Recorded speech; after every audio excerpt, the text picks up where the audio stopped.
विद्यार्थी मित्रांनो नमस्कार। देशाच्या दृष्टीने अत्यंत अभिमानाची अशी गोष्ट, भारतीय महिला कबड्डी संघानं ढाका येथे झालेली कबड्डी विश्वचषक 2025च्या अंतिम सामन्यात शानदार कामगिरी करत विजयाची नोंद केली। भारतीय महिला खेळाडूंनी सलग दुसऱ्यांदा या विश्वचषक जिंकला आणि देशाचा मान वाढवला।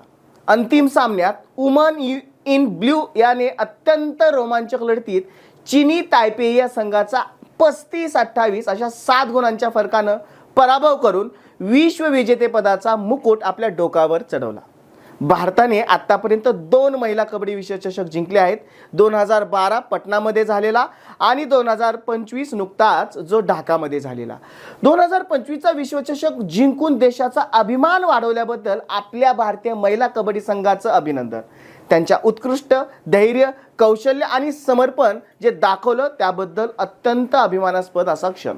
त्यांचा विजय असंख्य तरुणांना कबड्डी खेळण्याची मोठी स्वप्न पाहण्यासाठी आणि उच्च ध्येय गाठण्यासाठी प्रेरणा नक्कीच देईल। यासारख्या महत्त्वपूर्ण माहितीसाठी चॅनलला फॉलो करायला विसरू नका। धन्यवाद।